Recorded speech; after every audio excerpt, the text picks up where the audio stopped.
watched loads of the Australian Border Force over Christmas last year. I don't know what was going into me, but what always amazed me was the amount of people who brought like suitcases full of food, and it was always like fresh vegetables, eggs, and all that. And it's like, I remember one of the like border security guards was like, "Do you not think we have supermarkets here?" It was just like a really bizarre amount of food to brought into the country. So, yeah.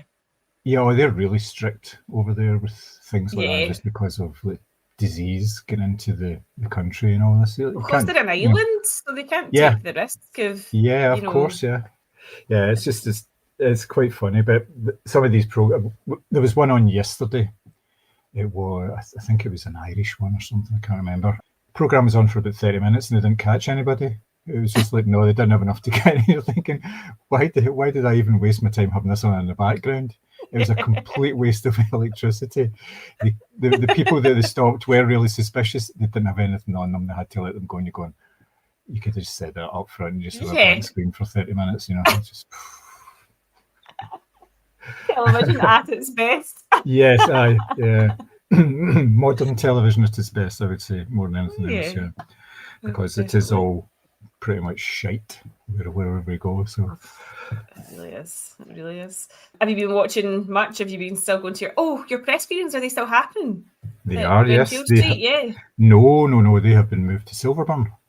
I was at the first one 2 weeks ago at Silverburn, which is fine. I can get there reasonably straightforwardly. It's fine. I got a bus into Buchanan Street and then a bus from Buchanan Street then to Silverburn. There's one that runs.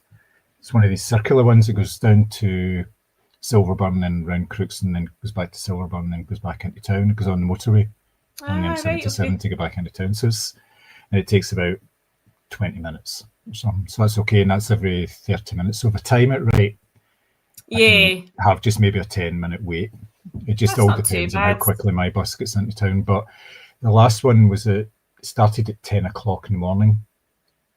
So I was able to get a bus at 8:20 from here, and I was in Silverburn for 9:30, which that's really good. It's pretty good. That was all right. Yeah, just pretty short turnaround. But usually the press screenings start at 9:30, so I'm going to have to get a bus earlier in order to get in, which is fine. It's all right, At least they're still doing them. That's the main thing. Yeah. But they announced that before the cinema announced it was shutting.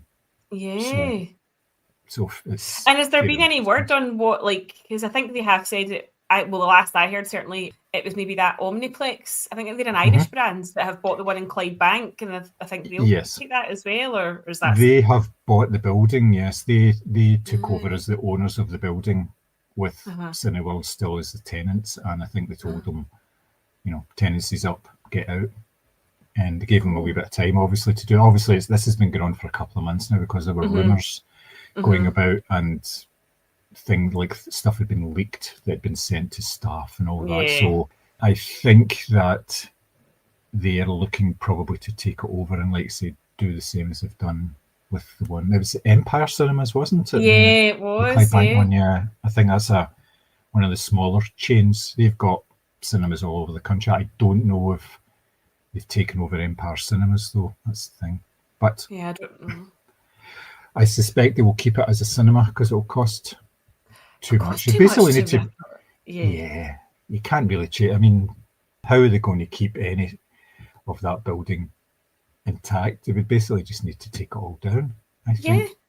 The glass frontage and all that. They wouldn't need that if it was going to be like apartment buildings or anything like that, So I don't know. Mean, I do await the mysterious fire that happens to all Glaswegian buildings that are empty, but it would be such a shame because that would, I know there's the view, but that would mean there was really no big cinema in town. And I get that maybe less people are going and stuff, because I feel like every time you went to Renfield Street, there was less staff and the escalators weren't working and some of the concessions weren't open. And it did feel like it was sort of on its way out. And I do understand that's probably to do with footfall and stuff like that. But it would be strange to have no big cinema in the middle of town, I feel. Yes, it would be weird. Obviously, like you say, there's the one down at St Enoch's, the View Cinema, which I've not been in yet. I can't comment on It is lovely. I went to see what was that called again? the German film that won a lot of Oscars and stuff the year before. It was set in Auschwitz and Rudolph. Oh, I know exactly what you mean. Yeah. Anyways, I went to see a screening of that in between film festival stuff last year. That's it. Yep. And it's a lovely cinema. It's like obviously like the nice seats. I think you can get food and stuff like that. Although because I'd gone in like a Tuesday at like 11 o'clock in the morning, there wasn't really like any staff there and stuff like that. So I imagine on a Saturday night it's busier, obviously because it's in the Scenic Centre. But it's like it's kind of like a fancy. It's a bit like your Odeon VIP setup, really. Yeah. So the tickets are a little bit dearer than the one out at the Fort. I've been going to the one out at the Fort actually a couple of times. That's quite nice. It's a bit smaller and there's plenty of parking and everything there because there's a multi-storey car park as well as a massive big car park or car parks at the Fort. So there's always plenty of space and it's cheap. It's like £5 for a ticket or even cheaper if you've got, like I've got the civil service deals thing so you can get like 10% off and things like that, which is all adds up, it's all fairly decent. So I think that's what I'm going to continue to do. My Cineworld Unlimited runs out, I think it's the end of December or just the start of January. So I'm going to keep it going until then, just in case there are other films that I want to see while I'm down at Silverburn. But I'm not going to continue. It's not worth it. I guess that makes sense. Yeah, I mean, Silverburn is like still our primary cinema. It's where we would go. So that we will keep the unlimited cards. But it does, I think they've brought down the price again. So I think it's going to only be like $12.99 a month or something like that. Just which again, if you see a couple of films, pays for itself. But it just does seem really strange that, as I say, that town might be without a sort of big cinema. And I feel for cinemas in a way because like there is a lot of pressure, but then to obviously get people into the door. But then when you do go into the door, if you don't have a card, like for example, like families are complaining that, by the time you buy, say, 4 tickets and your kids want popcorn and juice and all the rest of it, it becomes like a £60 day out as opposed to like a sort of cheap alternative. And so people will just say, I'll just wait till that comes on screening or whatever because I'm paying for the streaming service anyway. So it's just, I think like cinema, well, some cinemas anyway, or chains certainly seem to be in a bit of a mess when it comes to getting folks in through the door and keeping them as customers, obviously. They're relying too much on the summer blockbusters actually generating income for them now, and they're the sort of the masters of their own demise in a way, because when cinema chains were sort of at the top of their game, they instructed the studios about how much they were going to take off the top and how long the films were going to actually be shown at the cinema. So the relationship between the filmmakers, the actual studios, and the cinemas themselves was not good, and it was kind of broken in a way. Because if you remember back, it used to be the studios owned cinema chains. They all had their own cinema. Yep, exactly. And there was sort of like anti-competition regulation brought in and says you can't do that because you're basically in charge of everything. It's it had to be broken up, it had to be changed. So sort of these cinema chains come into being more rather than the studios dictating, and it went the other way from the studios making all the money to the studios making less than half usually of a ticket sale, because the cinema chains were saying, well, if you don't give us what we want, we're not going to show your film. And there was a pressure that, yes, they had to do that, especially in places that only had maybe one cinema, like a town that only had one. And if it wasn't going to show a film, then the studio wouldn't get the money coming in. But now, since lockdown, that's kind of all changed. Lockdown's been a biggie in terms of that, because the cinema chains started to dictate what films were really going to go into the actual cinemas themselves and how long they were going to go in. They would say, well, we're not going to let you have a film in our cinemas for 12 weeks, which means that it's another 8 weeks or 12 weeks before we can actually release it digitally or, in home formats or anything like physical media. So now they negotiated that right down to, it's like 3 weeks or something, 3 or 4 weeks. Really, from the time that it finishes in cinema. Yeah, because we've seen that an awful lot. It's like a month after a film. I suppose Superman's already on streaming, actually. Yeah. Well, that apparently was to tie in with Peacemaker coming out to get a bump with that. But even then, you're kind of saying, well, I know the film was very successful and it could probably have ran for a wee while longer, but all of that costs the studio money as well, because they're still having to provide digital prints and everything as well. So just move on to streaming as quickly as they possibly can, which doesn't do the cinemas any good, because they're losing revenue. It might not be massive revenue by week 5 and week 6, but it's still revenue for them. Of course. They're not having to bring in new films and everything all the time. And what you see with the cinemas now is when there's a big film, they basically batter it to death. For the first 3-4 weeks. It's on loads and loads of screens. We saw that with like the big Avengers films and stuff. There was like 42 screenings in a day. The whole cinema. And now that puts people off, and they're not wanting to go and they may have seen the Avengers film on the second or third day it came out, and then a week later they look at this and they say, there's nothing on. It's just all Avengers still. Yeah. And they're not going to go back and see something else. So therefore, you get out of the way of going regularly, and then people say, well, I just couldn't be bothered because it was really expensive and there wasn't anything that I really wanted to see. So and we've talked about it as well with films that, especially with sort of recent ones we've talked about, they've been in the cinema for like 2 weeks, and it's dead easy to miss a film that's only been there a couple of weeks. And then a lot of the time, yes, they do come to streaming, but there are a significant number of them that just tend to sort of disappear and then pop up about 6 months later. It's weird. There's no consistency. And because of that, people just say, well, I've got plenty of stuff I can watch anyway. There's plenty of good television I can watch. I don't need to watch films. And that hurts cinemas more than it hurts studios. Still hurts studios, obviously, but it hurts cinemas more because they need regular punters coming through the door, and they're just not getting that. Of course. I mean, like that Bring Her Back came out just before we went on holiday, and I was like, we'll catch it once we come back. I was like, it's a big horror. We went to see together on the Friday night, and I was like, oh, we'll catch Bring Her Back once we're back. I'm sure it will still be out. No. And I was like, oh, well, maybe it's on streaming. So you check that Just Watch UK. I use that website like for finding out where, no, it's nowhere. And I was like, oh, okay. It was such a big, like, because obviously there's quite a few big horrors that came out. I thought it would at least still be in the cinema or maybe on a streaming platform, but it's disappeared. And I'm like, okay, so do I wait? Or, do I try and, is it going to come back to cinemas, or is it going to be on a streaming platform? Do you just try and pre-order a DVD or whatever? It just, there doesn't seem to be any rhyme or reason with some of the films, how they just disappear at some points. And then, as you say, there's maybe like a 6-month gap, and you're like, oh, that's longer than I would have anticipated. Whereas you've got Superman already on a streaming platform, and I feel like it's barely been in the cinema as well. Yeah, it just keeps the conversation going about films when they come so quickly to streaming services.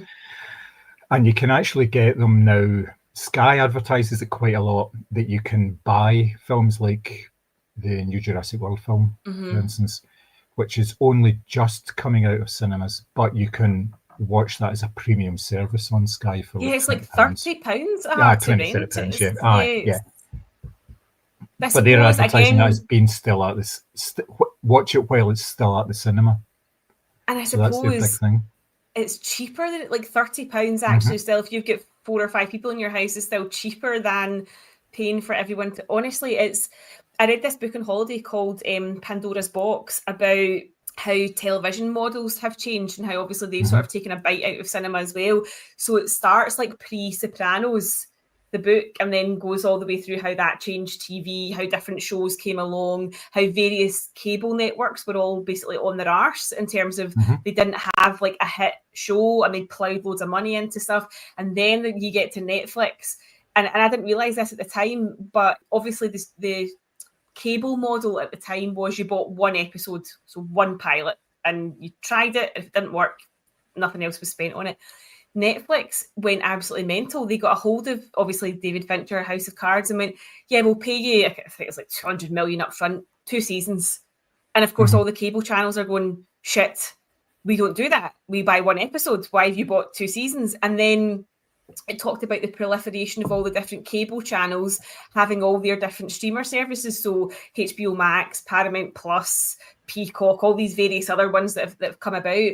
And they're now sort of taking a chunk out of cinema as well, because like Apple TV, for example, has started producing its own films, and so has Netflix. And, you know, there was the big debate about whether Roma should be in running for the Oscars because it was a Netflix feature. And it basically went through how the entire model has changed.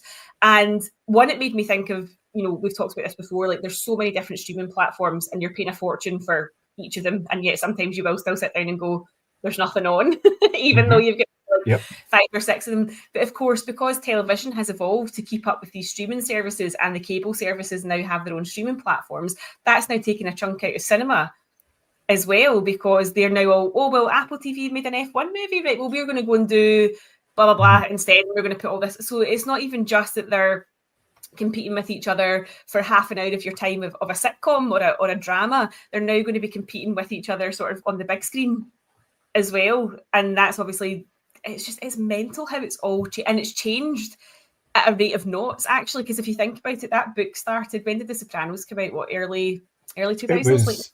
Yeah, the first season was like 1999 or something, but it really was the 2000s that it sort of got into its stride. So there was also a chapter on Deadwood as well, which I loved, and basically it spent itself into cancellation because it was becoming far too expensive to produce each episode, which I thought was quite interesting.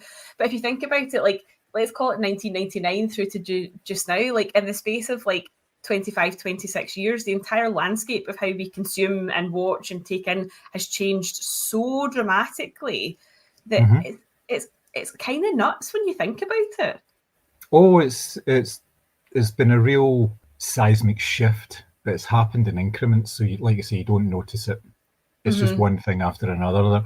There are biggies like when, like say, Netflix actually coming into being and having so much money at their disposal they could throw it. And the way that completely changed the way that networks did shows, because for so many years, a network would take they would get pilots done of shows, like I say, and a lot of the time they would say, no, we don't want it. I mean, there's been pilots for all sorts of it. If you look back in some of the failed pilots, there's been pilots for so many different things that have just not got off the ground, and it's like all these massive big names on it. If you look through somebody's IMDb, like a sort of a reasonably big name actor, and you'll see there's something like Aquaman TV show, and it's been, you know, one episode, and there's been nothing else. There's just been a pilot for that kind of thing. It's bizarre because it just doesn't get picked up. But then, as well as that, TV networks would then go through this thing called pilot season, where they produce all these pilots. TV shows would be backing them, and they take up or not take up. The ones that they took up were still in danger as well. Oh, absolutely. You could have a show that it starts, and then after 6 episodes of a first season, it would get cancelled, and that would be it. It would just, if they'd made 6 episodes, they might only show 3 of them. Yeah. So people are starting to invest in programs, and then it would get cut off at the knees, and you're saying, well, what's the actual point? But now Netflix and Prime and all that are doing the same. They didn't used to, like I say, they used to honour their agreements of having like full seasons and things like that. But even them, they are not doing that now. They're doing like a season and then just cutting off after a season. There's one, is it Étoile? It's called it's about ballet dancers and swapped from New York to Paris. It's a big series. It's on Prime, and it was commissioned for 2 seasons. First season came out, didn't do very well, and they just cancelled it anyway. So they just said, no, we're not going to do the second season of it. It's just gone. This is what it's coming round to now. It's because there's so much money involved in it that they're not willing to take the gamble and put these shows out because they know that they will not be popular. But yes, it's bizarre. What was the name of the book? It's called Pandora's Box by Peter Riskind. I would highly recommend it. Actually, as I was reading it, I was like, John and Simmy would love this book. But it's quite funny because it's quite gossipy as well. So it's giving you the sort of behind the scenes chatter of, like, you know, naughty executives, etc. at these various cable channels and stuff like that.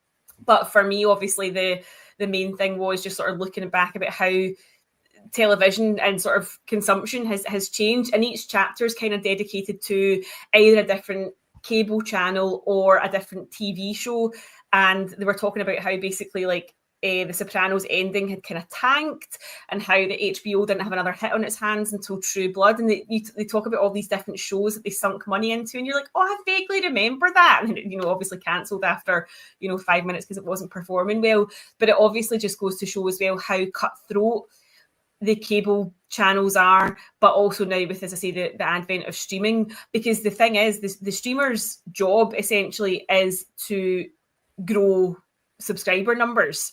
So they're obviously throwing money at, like you say, these kind of big productions.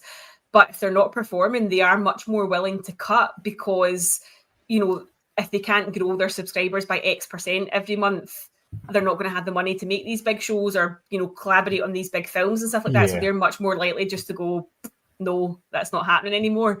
So it was a great read, and I can't remember where I saw it. I just picked it up on a whim, but it was just completely fascinating to go, oh my God, over the span of 25 years or 26 years, whatever, the way we watch and do. And even the fact they were saying that Netflix dropped all the episodes of House of Cards at once, and the cable channels are basically going, what the fuck? Like, because they're a one a week episode. But then conversely, we've sort of come back to that, because I'm saving up all the Alien episodes on Disney Plus so I can go and watch them at the end. But we've kind of got into the habit where we expect everything to drop, or at least like half a season to drop at once. Like we're not used to having to wait once a week now, because usually you just get everything all at once. So yeah, but it was a really kind of fascinating read, and it makes you wonder about where things are going, obviously, because these streamers are using algorithms to predict, what you would like and what they should produce. And you just think, right, okay. And I was watching with interest Guillermo del Toro at Venice, because he was talking about Frankenstein, which obviously is going to be in cinemas, but is going to Netflix fairly quickly. Yep. And he was talking about how AI is the enemy and CGI, and he wants to do things practically as much as humanly possible, and that he's not interested in using AI. He actually said, it's quite funny. He was like, I'm not worried about artificial intelligence. I'm worried about natural stupidity. That was the wee sound bite that he gave. But his sort of thing is sort of rallying against like AI scripts and, AI tweaking your film and all this sort of thing. But I suspect will not be long before we have the first fully AI written book or AI produced script, or, apparently animated series or whatever. It is there already. What they're finding, or what writers are finding when they're brought in to do versions and iterations of a script, they're finding that the first version of the script is AI generated, and then they're expected to work on that and tidy up, humanize it. But the idea, the core of that, like somebody saying, I'm looking for a 1950s set spy thriller in Vienna, featuring a love triangle and all the political Cold War intrigue in the background, give me a screenplay for a film that will last an hour and 3/4, include elements of Vienna city itself and the surrounding areas, that kind of idea. And you'll find that something will pop up really quickly on that. The more information, the more detailed information you feed into these AI engines, the more you get back. It's like I did a wee experiment of, I wanted no, it wasn't the podcast one. It was an image one that I did. I wanted a male model sitting on top of a unicorn that's crying. It's in a garden, but the garden there's rain in the garden, but there are rainbows behind it, and it produced all this. Wow. Just right, almost instantly. There you go.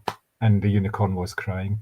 So it's just it's crazy. But yeah, the AI thing, obviously, with the podcast is interesting as well. That's still quite immature, because it will become more mature when you can put in your own voices, and it uses that, and it uses it sort of in a natural language way as well, which it does at the moment. But if you can get that past the initial just using set voices that they've got, which obviously takes away a bit more compute power, then it needs samples of people's voices. Like what we'd probably do, or be able to do at some point, is say, we want to do a podcast based on this text, and we want to use these people on it. Here is the text that you're going to take and create a podcast, and here are samples of the voices. Just pointing them to one of the podcasts that we do. Yeah. This is person one is the first person speaking, person two is the second person speaking.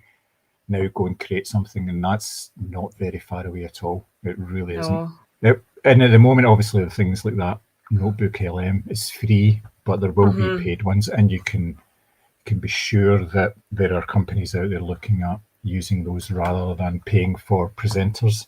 Well, do you know the thing is, I suppose in a way, like studios have done this for, like, I'm thinking of like Gladiator, when what's his face had passed away, so they had to sort of use clips of his voice that they already had and all that sort of thing. And then in one of the more recent Star Wars, they resurrected Peter Cushing, I think, for one of the ones. And then obviously you've got the Alien franchise where they had used, obviously, so we kind of are already doing that. Now, obviously that you assume is with the consent of the estates involved. That has to be, yes. Yeah. So we're kind of already doing that based on people's footage and voice work and stuff that already exists. I'm not saying it's not everyone agrees with it. Obviously, a lot of people do find that very unethical to bring back an actor who's passed away or whatever to do a scene, but we're kind of already there in terms of being. Yeah. It might not always look the best, but we're already doing it.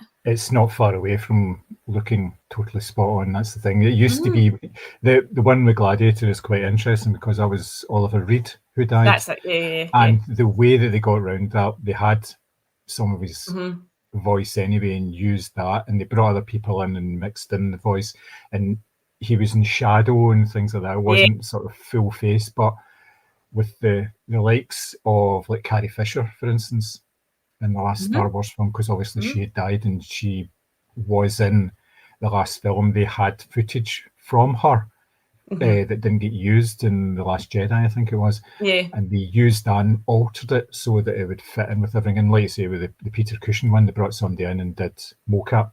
It was a guy actually doing the acting and the voice at the same time, and it was just a wee bit out as well. A bit uncanny.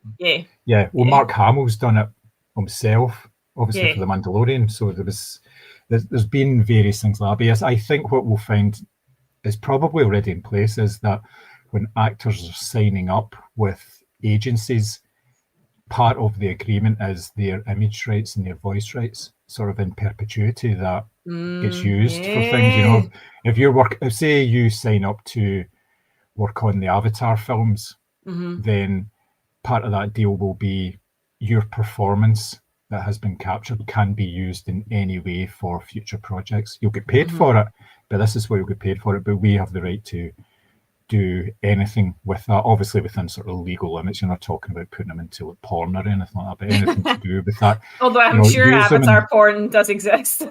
I'm sure it does, yeah. I'll neither confirm nor deny that. So.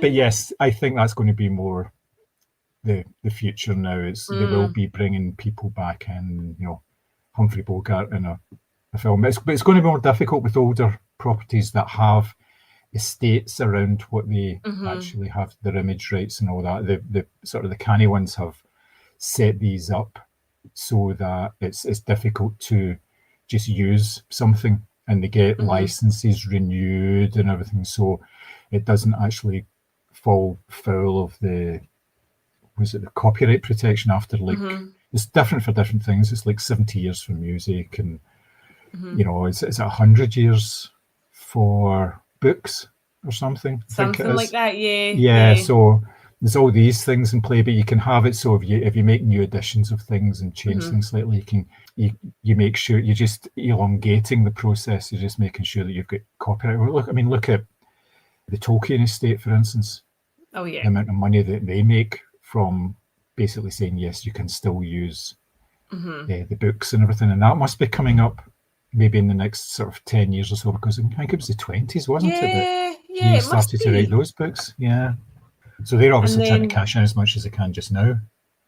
But it's funny though, because like for younger actors, it's maybe the older ones that, and I say older one, by that I mean like your Humphrey Bogarts, your Audrey Hepburn, although famously there was the big debacle over her likeness had appeared in a Galaxy Galaxy chocolate advert. Yes, but her son had signed off on that, so there was like no quibbles as far as he was concerned. I do think older actors are probably going to be protected because, like you say, there's like an estate around it. But if you're a younger actor coming up and, you know, there's a pressure to sign a contract so that you can, you know, star in a big film or whatever, there probably is some clause in there somewhere that if you don't have a good lawyer or somebody looking out for your best interest to go, are you aware that they can use your voice to do, you know, this and this, or they can use your image? So I feel like maybe for the younger generation coming up, they're probably going to be less protected from this sort of thing. Yes, yeah, they're going to need all of the power of their good agents